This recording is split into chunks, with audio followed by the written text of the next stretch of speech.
मैं डॉक्टर ज्योति Dungdung RLSY college Ranchi के राजनीति विज्ञान विभाग के BA सेमेस्टर 3 के विद्यार्थियों के साथ उनके कोर पेपर 7 के दूसरे चैप्टर प्लेटो का शिक्षा सिद्धांत या प्लेटोस थ्योरी ऑफ एजुकेशन के अगले भाग प्लेटो की शिक्षा पद्धति की विशेषताओं के बारे में आज चर्चा करूंगी। तो पिछले ऑडियो में आप लोगों ने प्लेटो की शिक्षा योजना की रूपरेखा के बारे में अच्छी तरह से सुना कि उन्होंने अपनी शिक्षा योजना को 2 भागों में बांटता है। पहला प्राथमिक या प्रारंभिक शिक्षा या एलिमेंट्री शिक्षा, दूसरा है उच्च शिक्षा या हायर एजुकेशन। तो आज हम प्लेटो की शिक्षा पद्धति की विशेषताओं के बारे में सुनेंगे।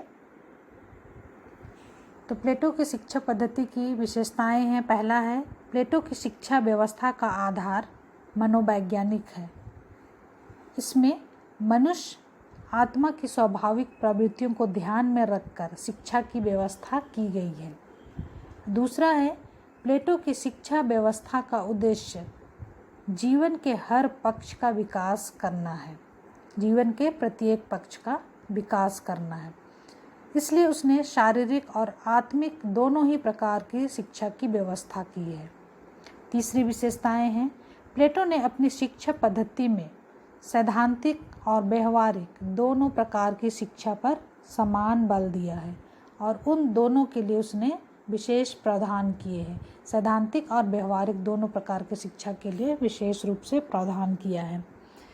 चौथी विशेषताएं हैं प्लेटो ने पुरुषों और स्त्रियों के लिए समान शिक्षा की व्यवस्था की है, जो एथेंस में एक नवीन विचार था। एथेंस में सिर्फ पुरुषों को शिक्षा दी जाती थी, महिलाओं की शिक्षा का कोई अधिकार नहीं था। पांचवी विशेषताएं हैं शिक्षा के माध्यम से प्लेटो व्यक्ति तथा राज्य संघर्ष को समाप्त करना चाहता था, ताकि उन दोनों के उद्देश्यों में समानता उत्पन्न हो सके। उस समय प्लेटो के समय में एथेंस में व्यक्ति और राज्य में संघर्ष चलता था, तो इन व्यक्ति तथा राज्य संघर्ष को प्लेटो शिक्षा के माध्यम से समाप्त करना चाहता था। छठवीं विशेषताएं हैं शिक्षा के माध्यम से वह आदर्श शासकों का निर्माण करना चाहता है, ताकि राज्य को उसके दुर्गुणों से मुक्ति प्राप्त हो सके। इसी तरह आदर्श नागरिक निर्मित करना भी उसकी शिक्षा का उद्देश्य है। तो इन्होंने अपने शिक्षा के माध्यम से आदर्श शासकों का निर्माण करना चाहता है। सातवीं विशेषताएं हैं वह संरक्षकों की शिक्षा के प्रति अधिक चिंतित था। संरक्षक यानी दार्शनिक शासक, जो राज्य में शासन करने वाले जो राजा होंगे, उनके शिक्षा के लिए प्लेटो अधिक चिंतित था और उत्पादक वर्ग की शिक्षा के प्रति वह चिंतित नहीं था। आठवां विशेषताएं हैं वह राज्य नियंत्रित शिक्षा का समर्थन करता था। एथेंस में उस समय राज्य द्वारा शिक्षा नहीं दी जाती थी, सिर्फ परिवार के लोग या माता पिता ही अपने बच्चों को शिक्षा देते थे।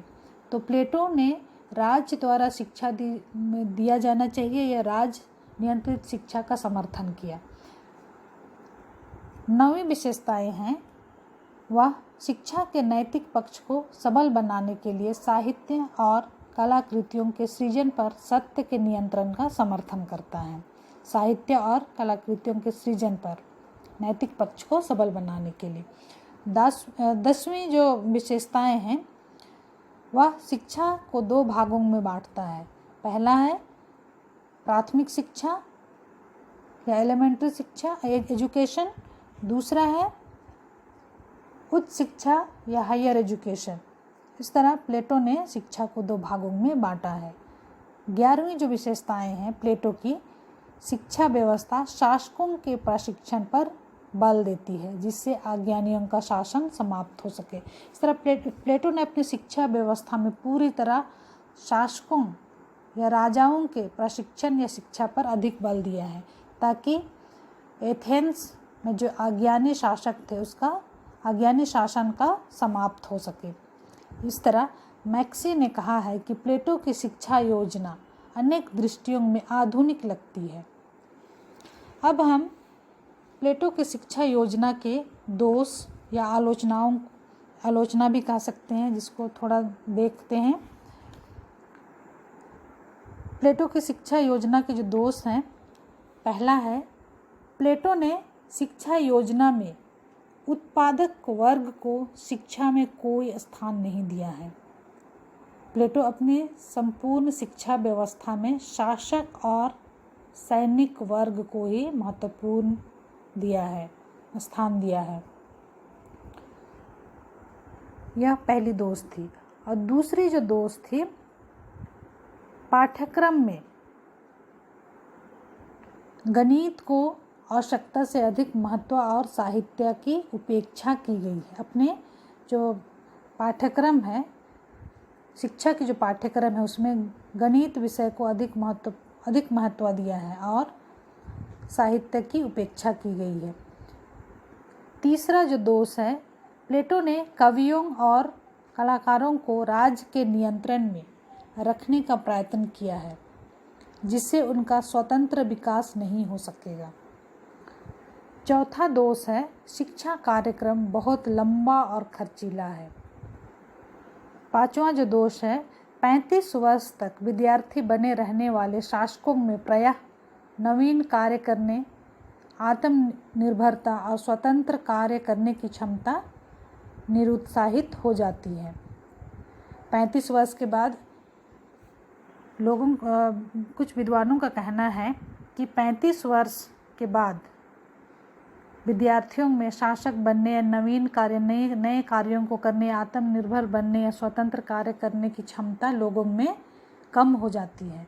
तो ऐसे में व्यक्ति एक उत्तम शासक नहीं बन सकता, जो कि प्लेटो ने 35 वर्ष के बाद अगले 15 वर्ष तक के लिए एक उत्तम शासक बनने के लिए उनके प्रशिक्षण की बात कही है। छठवीं नंबर है, उनके दोष हैं, यह शिक्षा व्यक्ति की अपेक्षा राज्य के विकास पर जोर देती है। सातवां दोष है, स्त्रियों और पुरुषों को समान शिक्षा की व्यवस्था करके प्लेटो दोनों के स्वभाव और भावनाओं के अंतर के महत्व को नहीं समझ सका है। का कहना है कि स्त्रियों और पुरुषों दोनों की भावनाएं और स्वभाव अलग अलग होती है, तो इन दोनों के शिक्षा को यदि समान कर दिया जाए, समानता के रूप में देखा जाए, तो इन दोनों की भावनाएं और स्वभाव अलग अलग होते हैं, जिसे प्लेटो नहीं समझ सकता है। और आठवां जो दोष है, इस सिद्धांत में रुचि की विविधता नहीं है। ये थे प्लेटो के शिक्षा योजना के दोष। अब प्लेटो के शिक्षा योजना के कुछ महत्व भी हैं। प्लेटो की शिक्षा प्रणाली में चाहे जो भी दोष या आलोचनाएं हो, पर यह स्वीकार करना होगा कि उसका शिक्षा संबंधी विचार एक प्रशंसनीय शिक्षा दर्शन एवं शासकोपयोगी शिक्षा योजना है। मतलब इतने सारे दोष या आलोचनाएं होने के बाद भी हमें यह स्वीकार करना होगा कि प्लेटो के शिक्षा सिद्धांत एक प्रशंसनीय शिक्षा दर्शन है और शासकों के लिए यह एक उपयोगी शिक्षा योजना है। उसके माध्यम से शिक्षा के माध्यम से वह एक ऐसे आदर्श न्यायशील राज्य की स्थापना करना चाहता है जिसमें व्यक्ति राज्य संघर्ष पूर्णतः समाप्त हो जाए। व्यक्ति और राज्य के बीच में जो संघर्ष था वह पूर्णतः समाप्त हो जाए और वे दोनों व्यक्ति और राज्य एक दूसरे के पूरक बनकर एक विशाल परिवार के रूप में परिवर्तित हो जाए। इस परिवार में शासक और नागरिक दोनों जनहित को ध्यान में रखते हुए अपने अपने सामाजिक दायित्वों को पूरा करेंगे। इस तरह से प्लेटो ने जिस आदर्श राज की कल्पना की थी या जिस आदर्श राज की स्थापना की बात कही है, यह तभी संभव है। आदर्श राज की स्थापना तभी संभव है जब शासक और नागरिक दोनों आदर्श और कर्तव्य परायण हो, अपने आदर्श और कर्तव्य पालन के योग्य हो और उनमें कर्तव्य पालन या कर्तव्य परायणता शिक्षा के माध्यम से ही जागृत की जा सकती है। प्लेटो ने शिक्षा पर जो बल दिया है उसके लिए संसार उसका सदैव ऋणी रहेगा। धन्यवाद।